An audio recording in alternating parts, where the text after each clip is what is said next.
बच्चे छुट्टियों में अपने नाना के घर जा रहे थे, लेकिन रास्ते में गाड़ी खराब हो गई। अब वहीं पर उन्होंने देखा कि कुछ लोग वहां पे in the fields they are working, कुछ लोग काम कर रहे हैं खेतों में। So they wanted to have a close look on that. उन्होंने उसको पास से देखने के लिए, समझने के लिए, उनकी जब जिज्ञासा हुई, curiosity, so they asked permission to their parents. Parents ने हाँ कर दी कि तब तक हम गाड़ी ठीक कर लेंगे and you go to have a trip and walk around the fields. तो वो पास के जो घर थे वहाँ गए और वहाँ के लेडीज से पूछा कि क्या वो उनके खेतों का भ्रमण कर सकते हैं। So she was happy with it. और उसने ये भी कहा कि मैं खुद तुम्हें अपने खेत दिखा दूँ, लेकिन उससे पहले ये अनाज मुझे साफ करने हैं।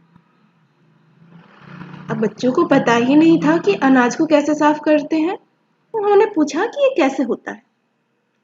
सो द लेडी डिस्क्राइब्ड, क्योंकि गेहूं के दानों का और उसमें पड़े कंकड़ का आकार बड़ा ही है, जो आसानी से देख सकते हैं, और जो साफ करना है वो मटेरियल भी बहुत ज़्यादा नहीं है। तो इसलिए वो हैंड पिकिंग मेथड से, यानी कि हाथ से उठाकर और अशुद्धियों को, इम्प्यूरिटीज को ग्रेन से अलग करने का काम कर सकती है। और इस मेथड को कहा जाता है hand picking. Hand picking substances को सेपरेट करने का सबसे बेसिक मेथड है।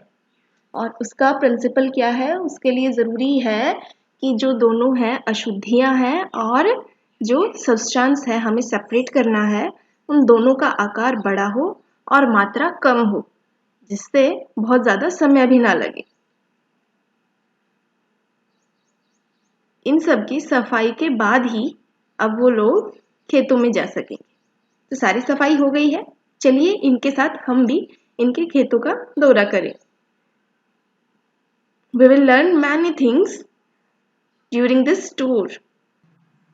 यहाँ पर थ्रेसिंग का काम चल रहा है। तो ये थ्रेसिंग क्या है?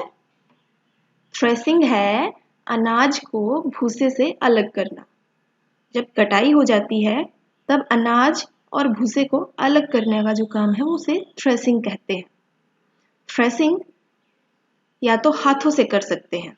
इसमें हाथों में उठा के और उन जो कटाई करने के बाद जो पौधे हैं उनको पत्थर पे, हार्ड सरफेस पे ऐसे पीटा जाता है। और इसमें क्या होगा, जो अनाज के दाने हैं वो निकल के अलग आ जाते हैं। दूसरा तरीका है कि कैटल्स उनके ऊपर चलें और इसमें भी अनाज उनके खुरों से दब के बाहर आ जाते हैं। पुराने समय में तो ज़्यादातर हाथों से ही होता था, लेकिन पशु उनका काम थोड़ा आसान भी कर देते थे और जल्दी भी। लेकिन आजकल थ्रेशिंग मशीन आ गई है और इस थ्रेशिंग मशीन को कंबाइन भी कहते हैं, क्योंकि उसमें कटने का और थ्रेशिंग का सारा काम एक साथ हो जाता है। बड़े फील्ड्स में तो ये थ्रेसिंग ही यूज होती है। अगर हाथों से एक एक दाने को चुनकर निकालने लगे, हैंड पिकिंग, तब क्या होगा, तब बहुत ज़्यादा टाइम वेस्ट हो जाएगा। तो अब क्या थ्रेशिंग के बाद सीधे अनाज को बेच दिया जाता है या अभी कुछ और भी बाकी है? देखिए, मोटे अनाज को अलग तो कर दिया बड़े जो थ्रेसिंग से, लेकिन जो छोटे पार्टिकल्स बच गए हैं, जो हल्के फुल्के पार्टिकल्स बच गए हैं, उन्हें भी अलग करना ज़रूरी है। तो क्या ये हैंड पिकिंग से हो सकता है? इसमें तो बहुत ज़्यादा समय लग जाएगा। हैंड पिकिंग से ये पॉसिबल ही नहीं हो पाएगा। तो क्या तरीका है? अगला तरीका है जिसमें हम हवा का प्रयोग करते हैं, बहती हुई हवा। और बहती हुई हवा को कहते हैं wind. Moving air is called wind. So wind से ही ये वर्ड आया है विनोविंग। विनोविंग, जिसमें हम ब्लोइंग विंड की मदद से अनाज को अलग करते हैं। देखो, जब धीरे धीरे करके अनाज को नीचे डाला जा रहा है तो उसमें से जो हल्का भूसा है वो तेज हवा के साथ उड़ जाता है। क्योंकि अनाज भारी है तो वो वहीं गिरता है। इस मेथड को विनोइंग कहते हैं, जिसमें हल्की इम्प्यूरिटीज को, वेट का डिफरेंस देखिएगा, जो हल्की इम्प्यूरिटीज हैं उनको विंड की मदद से और मेन ग्रेन से अलग किया जाता है। इसके बाद या तो अनाज को मार्केट में बेच दिया जाता है या फिर किसान ही उसे पीसकर आटा बनाकर बेचते हैं। तो देखते हैं कि पीसने में और उसे आटा को पैक करने के बीच में क्या प्रोसेसेस हैं। ऐसी मशीन होती है जिसमें अनाज को पीसा जाता है। सबसे ऊपर से ये डाला जाएगा, फिर उसकी क्या होगी, पिसाई होगी, बहुत बारीक पीस दिया जाएगा और नीचे इकट्ठा हो जाएगा बड़े बैग्स में।